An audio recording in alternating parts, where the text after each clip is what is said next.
gis nga nit yu bëri dañuy am ay jafe-jafe à ce que nit ñi respecté leen te bépp doomu aadama buy dund mérité nga nit ñi respecté la jox la sa cër sa gëdd sa àq ak li nga yelloo ndax sa borom moo la njëkk a respecté.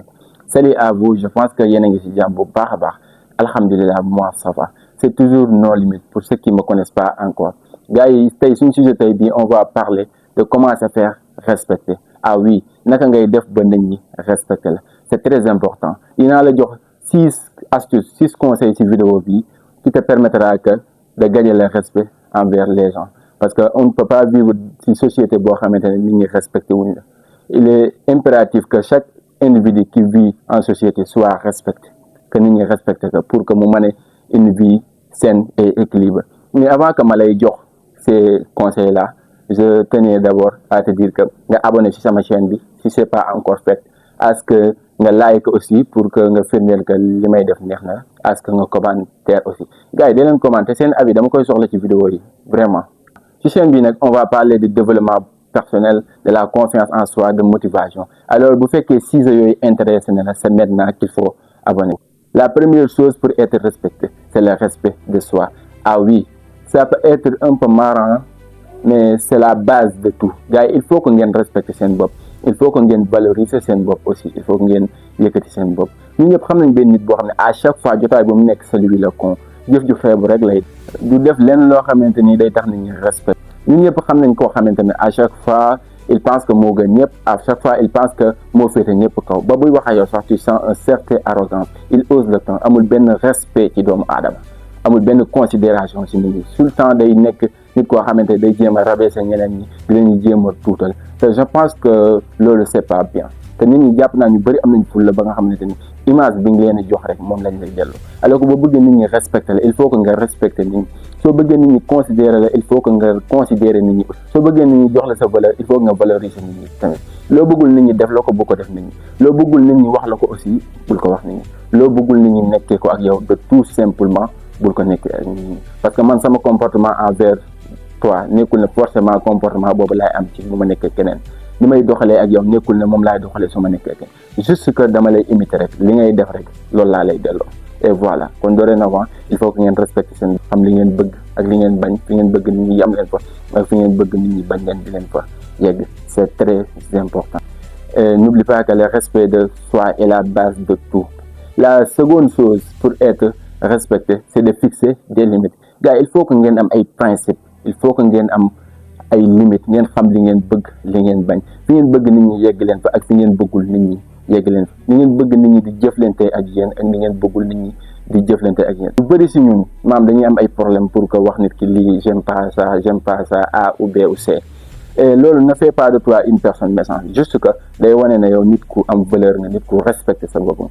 Et je te dis en cas de relation dorénavant boo xamante nit ñi moo xam qu'il soit relation amicale ou amoureuse waxal nit ki forcément que lii bëgguma ko ça je n'aime pas A ou B ou C j'aime pas ça. Après da ngay gis nit ki di essayer di tenter ba xam tu es franc ak ci li nga ci wax ou pas, mais il suffit que mu def benn dégât par rapport à cela wala mu briser benn limite ci li nga fixé woon il faut qu'il aura des conséquences ay corrections da cee war a topp. Et ne vous sentez pas méchant de remettre les gens à leur place. Bu leen gis seen bopp comme si da ngeen soxal. Il suffit que ñu jéem commencer di leen offenser wala di leen dépasser. Bu ragal ne soyez pas peur de remettre les gens à leur place. Ak ku mën a doon laax d'ailleurs bu mu mën a am grade bu mu mën a am ci kaw suuf il mourra aussi. Buy dund dina fi xëy jóge. Ne vous sentez pas méchant nga delloo nit ki place am une fois que mu briser ses limites barrières yooyu nga xamante ni da nga koo teg seen diggante ak moom. Même si bu lay bàyyi sax sois fier de toi parce que si dëgg la bàyyi ak si respect moo gën mu jàppale ci ay manque de respect wala manque de considération. La troisième chose pour être respecté gars yi c'est la rareté. Ah oui c'est très important gars yi il faut que ngeen rare gars yi il faut que parfois ngeen di jafe il faut que ngeen am occupation am ci lu ngeen nekk am ci lu ngeen jàpp focus il faut que ngeen concentré wu si benn affaire c'est très important il faut que ngeen focus si benn affaire. Wallahi ça me fait de peine quand je vois des gens yoo xam ne qui se baladent dans le monde comme le vent amuñu benn vision dans la vie amuñu benn gis-gis ci àdduna à chaque fois foo leen gis dañuy taxawaalu jotaay bu ñu nekk ba boobu tas ñu jàll ci bis kër gu ñu dugg ba ñooñu tëdd ñu jàll ci bis te ça ne fait pas de toi quelqu'un de respectable day tax nit ñi duñ la respecter. Il faut que ngeen am ci li ngeen di focus, il faut que ngeen am ci loo xamante ni fa ngeen di passer seen temps. Et ça, la meilleure façon que j'ai trouvé de chercher un travail, gars yi wut leen ci lu liggéey wala ngeen wut ci loo xamante ni benn business boo xam ne ngeen ciy focus. Comme li ñuy wax, les grands hommes dañuy am plusieurs vies. waaw ñoo xamante buñ jugee ci vie le travail exemple dañuy dem ci vie la lecture, dañuy dem di lire, buñ jugee ñuy dem ci seen vie le sport, dañuy dem def sport. À chaque fois ñu jugee ci benn vie rek dañuy plonger ci benn vie, et ça c'est très important.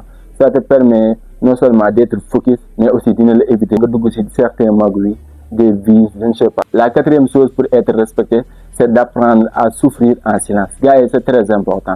Il faut que ngeen di essayer de gérer seen ay problèmes. Mënoo à chaque fois lu la mën di dal nga dem gis quelqu'un d'autre pour lui demander des conseils ou je ne sais pas quoi. Il faut à un moment donné, il faut ngeen di jël seen ay problèmes di ko jéem a gérer seen bopp kese. Je te jure, y a des gens yoo xam ne bu leen seen bopp méttee sax ñëpp ko yëg. Tout le monde sont au courant, ñëpp ko yëg, parce que vie privée zéro, amuñu benn vie privée, seen vie privée yëpp dañ ko exposer. Dinaa wax benn affaire, ñi ngay dem à chaque fois di leen demander des conseils wala nga leen demander aide boo amee ay problème financièrement, du n'importe qui tamit nga war a dem di ko demander pour mu dimbali. doo amee ci problème ci benn affaire, qu'il soit émotionnellement stable wala je ne sais pas, du n'importe qui tamit nga war a dem di ko demander ay conseils, parce que ce sont les mêmes personnes yi nga xamante ne yaay dem ci ñoom pour di leen wax sa ay problème, ñoom ñooy jëlaat sa problème yooyu dem di ko waxaat ak ñeneen.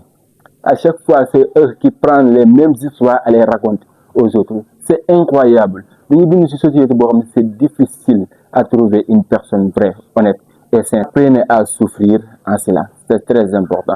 Moi par exemple, je me dis parfois damay préférer xiif wala mar man ma rey sax moo gën may demander ay ndimbal ci keneen, wala ma am problème yoo xamante ni je préfère la garder en silence et mourir avec que ma dem di nit ngir mu di ma di wutal ay solutions. Ce sont les mêmes personnes qui vont prendre ces histoires après et aller raconter aux autres. Ah di wax, ah tu vois pourtant bu ñu amee problème ci man la ñu wunde, pourtant nangam A B C ou je ne sais pas.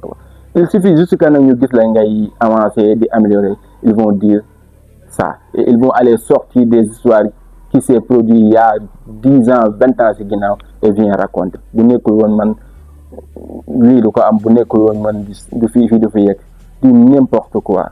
Ça gars il faut ngeen éviter loolu. Apprenez à souffrir en silence. Da nga am ay problème xaalis, ne vous inquiétez pas, wutal benn business, même petit revenu yi nga ciy am sax ça fait du bien, et puis dina tax nit ñi duñ la xamal dara ba ëllëg ñu la koy toogee. Da nga am ay problème moo qu'elle soit émotionnellement stable, demal nga xool ni ko xam ne elle est une personne honnête, sincère et confidente, nga dem nga wax ko sa ay problème, peut-être moom du la weer. Et c'est difficile d'en trouver dans cette société actuelle, vraiment, pour ne pas te mentir. La cinquième chose, pour être respecté, il faut que gars ngeen arrêter de courir après les gens. C'est difficile, hein, da nga xam benn doomu aadama ngeen nekkoon peut-être des amis wala ngeen nekkoon je ne sais pas quelle relation ngeen doon dund.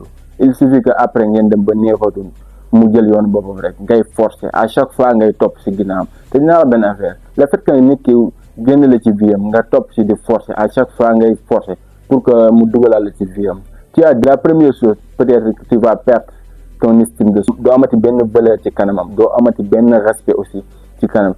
La deuxième chose, peut-être mu jël la rek en soi-disant par pitié, maanaam daf la yërëm rek boole la te loolu yaakaar naa kenn bëggul ci ñun. Ku sañoon da ngay nekk nit relation qu'il soit amical wala amoureuse mu nekk relation bu saine et équilibrée. Je précise, bu fekkee nit ki yaa ko tooñ, tu peux aller lui demander des excuses, ça fait de la grandeur. Mais bu fekkee xam nga ne nit ki defoo ko dara, elle a coupé les ponts entre vous, laisse-la vivre tranquille, laisse-la tracer sa route et puis yow nga dem vivre sa vie de façon saine et tranquille. waaw mënoo topp ci nit à chaque fois ngay topp ci ginnaawam, à chaque fois ngay topp ci ginnaaw nit te les choses sont simples. Suis-moi je te suis, suis-moi je te fuis. Loolu jàpp naa ne ku nekk xam na ko ci ñun te puis le fait que ngay courir derrière nit ki à tout le temps ça ne change pas grand chose. Dorénavant bu fekkee nit ki da nga xam ne yow en âme et en conscience que defoo ko dara mu jëkk xëy un bon jour rek couper les ponts avec toi, laisse-la partir.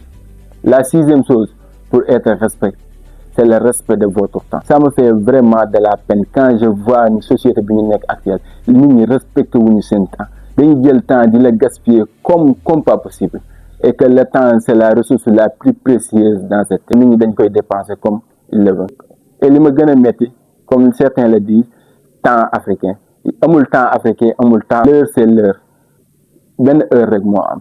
Exemple da ngay gis nit koo xam ne da ngay am ak moom rendez-vous par exemple nga jox ko 15 heures mu toog ba 17 heures il vient après mu lay wax de voilà di n'importe quoi du la jox benn explication bu dinaa wax benn affaire nit ñi dofuñu kenn ku ne intérêt si yow rek lay xool fii koo fi waxoon ne viens à 2 heures du matin je te donne $1000 wallahi du 22 heures fa la koy fekk koo fi waxoon 19 heures ñëwal ma jox la sa passeport 15 heures fa la koy fekk alors que nit ñi dañuy taytaylu rek boo amee rendez-vous ak kenn nga fixé heure 15 minutes après heure bi exemple 15 heures nga ko jox rendez-vous 15h30 dikkul partez bu ko woo demal bu la wooyee ne ko ah peut-être dama amoon yu ma war a defi kat waaw mënuma toog de xaar mais la prochaine fois boo ko joxee heure dina ko respecter. Les gens ne sont pas stupides defuñu de dañuy taytaylu rek waaw fii kenn ku ne intérêt lay lay xool koo fi wax 2 heures du matin dikkal ma jox la $100,000 wallahi 21 heures fa la koy fekk koo ci waxoon heure sangam ñëwal ma jox la sangam bu ci intérêt nekkee 2 heures de temps avant da nga ko fay gis mais bu xamee ne intérêt bëriwul ca moo tax il fait du n'importe quoi après ñu lay wax naan la temps africain il y a pas de temps africain je te le dis juste que une question de considération là ak importance. Merci de regarder cette vidéo bu fekkee vidéo bi neex na la n'hésite pas à ce que nga abonné à ce que nga like et puis ngeen jox ma seen avis ci commentaire yi ça me fait vraiment du plaisir et dama koy soxla trop à chaque fois ngeen jox ma seen avis ci commentaire vraiment sur ce portez-vous bien à bientôt inchallah.